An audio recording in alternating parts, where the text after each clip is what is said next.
अब हम जो पढ़ने लगे हैं ना, अब हमने पढ़े थे इसके 3 रीजन होते हैं, एक अपर एंड होता है, एक शाफ्ट होती है और एक लोअर एंड होता है। लेकिन अब हमने ना सबसे पहले हम इसका पढ़ेंगे अपर एंड। अपर एंड के अंदर ना टोटल 6 चीज़ें होती हैं। कौन कौन सी चीज़ें होती हैं?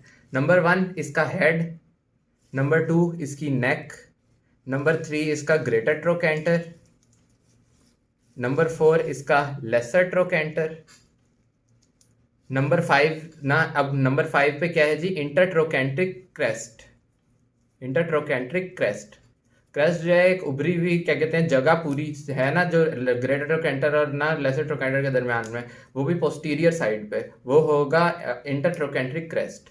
और इससे दूसरी तरफ एंटीरियर साइड के ऊपर ना एक उभरी हुई लाइन सी होगी, वो होगी हमारे पास इंटरट्रोकेंट्रिक लाइन, क्योंकि वो भी ग्रेटर ट्रोकेंटर और लेसर ट्रोकेंटर के ही बीच के अंदर होगी, तो इसलिए ये इंटरट्रोकेंट्रिक लाइन होगी और ये ना एंटीरियर साइड के ऊपर होगी। अब हमने ना 6 चीजें पढ़ ली: head, neck, greater trochanter, lesser trochanter, intertrochanteric crest और इंटरट्रोकेंट्रिक लाइन। अब हम इन सब की डिटेल के अंदर जाएंगे। तो डिटेल में सबसे पहले इसका अब हेड की डिटेल पढ़ते हैं। हेड की डिटेल के अंदर हमें उन्होंने 4 बातें क्या कहते हैं बताई हुई हैं। अब पहली बात हमारे पास उन्होंने क्या कही हुई है कि ये more than half a sphere बनाता है। अब इसका क्या मतलब है? अब हम देखते हैं ना, अगर एक मिनट, हाँ, अब हम क्या कहते हैं ना, अगर ये देखते हैं ना, तो अब हम वैसे पता है कि ये पूरा का पूरा ना, अगर यहाँ से यानी आगे भी होता, पूरा एक स्फेयर होता, अगर आधा स्फेयर होता तो यहाँ तक होता, ठीक है। तो it makes more than half a sphere, ये स्फेयर से ज्यादा, हाफ ऑफ स्फेयर से ज्यादा, पूरे स्फेयर से कम जगह बना रहा है। उसके बाद इसका दूसरा जो पॉइंट है वो मैं आपको पहले ही बता चुका हूँ कि it is directed medially, upwards और स्लाइटली फॉरवर्ड्स। हेड के बारे में डायरेक्शन इसकी पहले हो चुकी। उसके अलावा ये ना एसीटैबुलम जो होता है ना हिप जॉइंट का, उसके साथ ये आर्टिकुलेट करता है हिप जॉइंट बनाने के लिए, ठीक है। ये यानी हमने सपोज कर लिया एसीटैबुलम है और वो इसके साथ आर्टिकुलेट करता है। उसके बाद फिर क्या कहते हैं ना, और अब फोर्थ जो है ना इसका पॉइंट, वो क्या कहते हैं ना काफी इंपॉर्टेंट है कि वहां पे क्या कहते हैं ना, ये वाला पॉइंट, इसको हम कहते हैं फोविया कैपिटस। अब ये जो फोबिया है ना, ये रफ एंड पिट है, एक डिप्रेशन सा है, क्या कहते हैं ना, रफ एंड पिट भी कहते हैं इसको।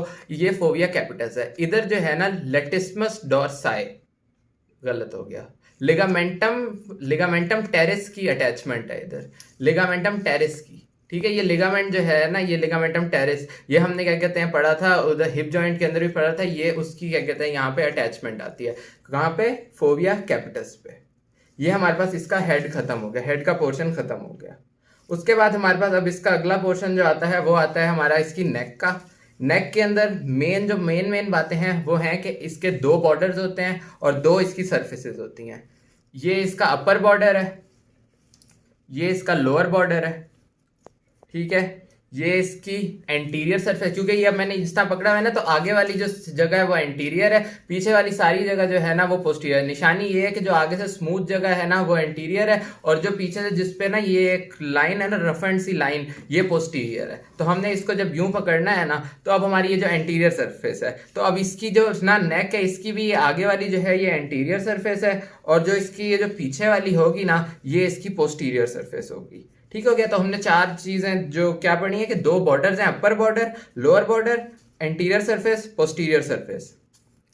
अब हम ना देखेंगे इनकी थोड़ी थोड़ी सी डिटेल देखेंगे किस तरह। अब ये जो इसका अपर बॉर्डर है ना, अभी अपर बॉर्डर हम देखेंगे तो कनकेव है, ठीक है। कनकेव, कनकेव क्या होता है? लाइक अंदर की तरफ ना इस तरह का होता है, वो कनकेव होता है। तो ये अपर बॉर्डर जो है कनकेव है और हॉरिजॉन्टल है, ठीक है। लेकिन जो लोअर बॉर्डर है ना, ये ऑब्लीक है, ऑब्लीक यानी तिरछेपन बना रहा है, ऑब्लीक है, और साथ ही साथ ऑब्लीक के अलावा ये स्ट्रेट जा रहा है, ठीक है। ये स्ट्रेट जा रहा है और ऑब्लीक जा रहा है।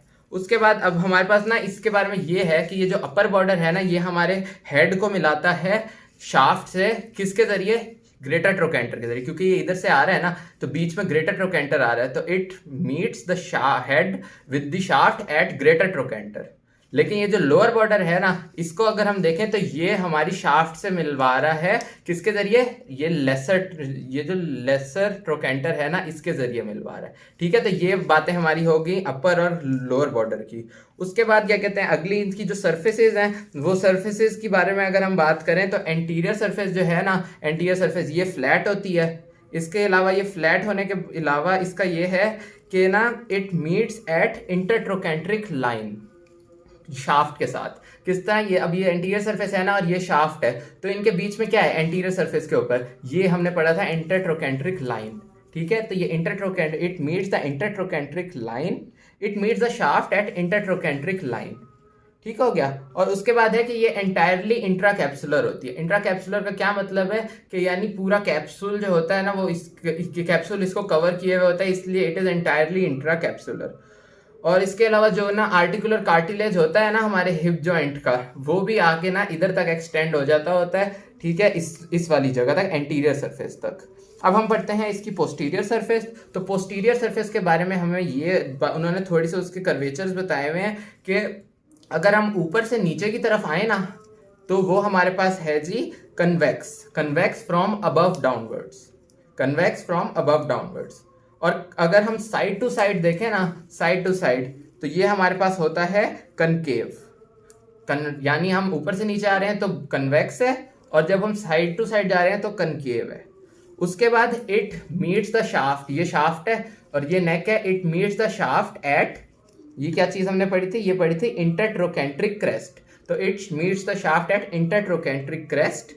ठीक हो गया। और उसके बाद क्या कहते हैं ना, बाकी ये बात इसके अंदर क्या है कि ना हमने वो तो एंटीरियर सरफेस तो पढ़ा था कि पूरी इंट्राकैप्सुलर है, लेकिन इसका सिर्फ और सिर्फ ये जो मीडियल पार्ट है ना, a little more than the medial half, ये जो होता है ना ये सिर्फ इंट्राकैप्सुलर होता है। यहाँ तक हमारी क्या कहते हैं ना नेक की बात खत्म हो गई है। आगे 3 एंगल्स बताए हुए हैं उन्होंने। एक हमारे पास एंगल है जी नेक शाफ्ट एंगल, यानी ये हमारे पास अगर नेक है, ठीक है, और ये हमारे पास शाफ्ट है, तो इनके दरमियान में जो एंगल है वो नेक शाफ्ट एंगल होगा। ये हमारे पास एडल्ट्स के अंदर 125 डिग्री होता है। इसके अलावा ये फीमेल्स में ना क्या कहते हैं, हमारे पास फीमेल्स में ये थोड़ा सा कम होता है क्योंकि उनका पेल्विस जो होता है ना वो वाइडर होता है। इसके अलावा क्या कहते हैं, इसके अंदर एक और एंगल बताया हुआ वो है ट्रोकेंटर और शाफ्ट का एंगल। अब यहाँ से अगर हम देखें ना तो ये ट्रोकेंटर है और ये शाफ्ट है, तो ट्रोकेंटर और शाफ्ट के दरमियान में एक एंगल सा बन रहा है। ये एंगल जो है ना ये हमारे पास ना एडल्ट्स के अंदर 8 डिग्री का होता है। ठीक है, ये ना यहाँ से भी वैसे हम देख सकते हैं ये लेसर ट्रोकेंटर जो है ये भी शाफ्ट के साथ एंगल रहा है, तो ये 8 डिग्री का होता है। ये एक इंपॉर्टेंट रेडियोलॉजिकल पैरामीटर है जो कि क्या कहते हैं हमारे पास ना डायरेक्शन ऑफ मेड्युलरी कनाल का आइडिया देता होता है। उसके बाद हम क्या कहते हैं आगे जब हम बढ़ते हैं तो तीसरा एक और एंगल आ जाता है, वो आता है एंगल ऑफ फेमोरल टॉर्सन या फिर एंगल ऑफ एंटीवर्जन। अब वो क्या है, ये वाली बात थोड़ी सी समझने वाली है। ठीक है, अब वो वाली हमारे पास क्या किस तरह होगी कि ना, अब ना उन्होंने ना बुक में तो यही लिखा हुआ है कि angle is found between the transverse axis of the upper and the lower ends of the femur. ठीक है, अभी क्या मतलब है, अब हम ट्रांसवर्स एक्सिस का अभी हमने थोड़े दिनों पहले ही शायद पढ़ा था कि ना ट्रांसवर्स एक्सिस क्या होता है, यानी वो एक्सिस जो कि एक चीज को इस तरह काट दे कि उसका अपर पार्ट अपर पे रह जाए और लोअर पार्ट लोअर पे रह जाए। तो अब हम देखेंगे ना अगर, तो इसका ये जो ना ट्रांसवर्स एक्सिस हम निकालेंगे तो वो ये होगा। ठीक है, तो वो इस तरह है।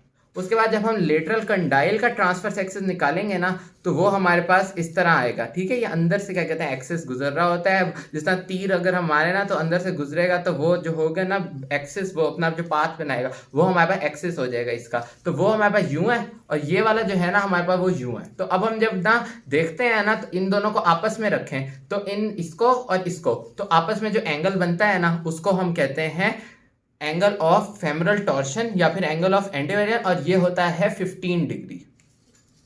उसके बाद हमने इसकी जो ना नेक की ब्लड सप्लाई थी ना वो हमने ना हिप जॉइंट के अंदर भी पढ़ ली थी। हिप जॉइंट के अंदर हमने इसको बहुत डिटेल से पढ़ा था कि इसकी सप्लाई क्या होती है। इसका जो इंट्रा कैप्सुलर पार्ट है ना वो हमारी रेटिनेकुलर आर्टरीज सप्लाई करती हैं, रेटिनेकुलर आर्टरीज। ठीक है, रेटिनेकुलर आर्टरीज हमने पढ़ी थी कि एक ना हमारे पास वो बनती हैं, वहां से निकलती हैं, आर्टीरियल सर्कल से निकलती होती हैं। ठीक है, तो जो इसका इंट्रा कैप्सुलर पार्ट होगा ना, हमने पढ़ा था एंटीरियर सरफेस जो है ना वो एंटायरली इंट्रा कैप्सुलर है, तो वो रेटिनेकुलर आर्टरीज सप्लाई करेंगी। और जो एक्स्ट्रा कैप्सुलर पार्ट है ना, यानी इसका मीडियल को छोड़ के बाकी जो कैप्सूल से बाहर हिस्सा है वो ascending branch of medial circumflex femoral artery supply करेगी। ये इसकी क्या कहते हैं हो गई है ब्लड सप्लाई। उसके बाद अब हमारे पास अगली चीज आ जाती है जी ग्रेटर ट्रोकेंटर। ठीक है, अब ग्रेटर ट्रोकेंटर क्या होता है, ग्रेटर ट्रोकेंटर को क्या कहते हैं ना, जूम किया जाए, हाँ जी, तो ग्रेटर ट्रोकेंटर ये है। तो ग्रेटर ट्रोकेंटर जो है ना ये एक लार्ज क्वाड्रेंगुलर प्रोमिनेंस है। ठीक है। लार्ज क्वाड्रेंगुलर प्रोमिनेंस यानी इसके ना हम देख रहे हैं कि ये 4 कोनों पे मुश्तमिल है, तो इसलिए ये लार्ज क्वाड्रेंगुलर प्रोमिनेंस है। इसकी लोकेशन क्या है हमारे पास, it is at the upper part of the junction of the neck with the shaft. ये नेक है, ये शाफ्ट है, इसका जो जंक्शन है ना, उसका जो अपर पार्ट है वो हमारे पास है जी ग्रेटर ट्रोकेंटर। ठीक हो गया। अब इसका क्या कहते हैं ना, हमारे पास जो अपर बॉर्डर है ना, ये अपर बॉर्डर इसका जो है, इसका अब हम लेवल देखें ना तो बिल्कुल सेंटर ऑफ हेड के ना बिल्कुल ये पैरेलल आता होता है। ठीक है, तो it is at the level of the centre of the head. इसका ग्रेटर ट्रोकेंटर का ना हाईएस्ट पॉइंट जो है वो कहलाएगा एपेक्स। इस एपेक्स को ना वो लोग ये भी कह देते हैं कि ना posterior part of the posterior border. ठीक हो गया। पोस्टीरियर पार्ट ऑफ एपेक्स का दूसरा नाम क्या है, posterior part of the posterior border. उसके बाद हम देखते हैं कि ये जो ना है ना ग्रेटर ट्रोकेंटर, इसके हमारे पास 3 सर्फेसेस हैं। पहली सरफेस जो है वो, अभी हम इसको यूं ही पकड़ लेना, अगर हड्डी को जिस तरह हमने पकड़ना है तो हम देखेंगे कि इसकी जो आगे वाली सरफेस है वो हमारे पास है जी एंटीरियर सरफेस। जो हमारे पास अंदर ये जो मीडियली है, क्योंकि ये मीडियल प्लेन है ना, तो इसकी अंदर वाली तरफ जो है वो है हमारे पास मीडियल सरफेस, और जो इसकी बाहर वाली तरफ है वो हमारे पास है इसकी लेटरल सरफेस। ठीक है, इनकी थोड़ी थोड़ी सी हमारे पास ना एक्सप्लेनेशन लिखी हुई है, वो ना इजी सी है। तो आपको हड्डी देख के पता चलेगा कि एंटीरियर सरफेस जो है ना अपने लेटरल पार्ट के अंदर रफ होती है। उसके अलावा जो मीडियल सरफेस है ना, ये हमारे पास मीडियल सरफेस अंदर करके जो है, इसका जो ना मीडियल सरफेस का अबव पोर्शन है ना, वो तो एक ना रफ इंप्रेशन बनाता है, लेकिन जो इसका लोअर पोर्शन है ना, वो यहाँ पे ट्रोकेंट्रिक फोसा बनाता है। ट्रोकेंट्रिक फोसा, ठीक है, फोसा डिप्रेशन को कहते हैं, तो ट्रोकेंट्रिक फोसा बनाता है। इसके अलावा जो इसकी ना लेटरल क्या कहते हैं है ना ये सरफेस, ये जो ना लेटरली हमारे पास इसकी लेटरल सरफेस ये होती है, इसके ऊपर ना एक ना वो होती है, एक ऑब्लीग रिच होती है। ठीक है, ये ऑब्लीग रिच है, जो कि ऑब्लीग रिच जो कि डायरेक्टेड डाउनवर्ड होती है और फॉरवर्ड, यानी ये फॉरवर्ड साइड है ना, तो ये फॉरवर्ड साइड की तरफ ये रिज आ रही है। यहाँ तक हमारा हो गया ग्रेटर ट्रोकेंटर खत्म। ग्रेटर ट्रोकेंटर हमने पढ़ लिया। उसके बाद हमारे पास आती है लेसर ट्रोकेंटर। तो ये एक कोन टाइप ना प्रोमिनेंस होती है, कॉनिकल प्रोमिनेंस इसको कहते हैं। ठीक है, ये हमारे पास इसकी ना हमने जब यूं पकड़ा है ना, तो अब भी हमें ये ना यूं ही दिख रही है कि ये मीडियल साइड पे होती है और ये पीछे की तरफ बैकवर्ड होती है। तो इसकी लोकेशन क्या है, डायरेक्टेड मीडियली एंड बैकवर्ड्स। और ये क्या कहते हैं ना, ये वो जंक्शन बनाती है जहां पे ना नेक का पोस्टीरो इंफीरियर पार्ट जो है ना, ये नेक है, इसका पोस्टीरियर यानी पीछे वाला, और इंफीरियर यानी नीचे वाला हिस्सा जो है ना, वो बनाती है शाफ्ट के साथ। यानी जो पोस्टीरियर इंफीरियर पार्ट पे जो जंक्शन बन रहा है ना शाफ्ट के साथ, वो हमारे पास बनाता है लेसर ट्रोकेंटर। यहाँ तक हमारी बात हो गई। ये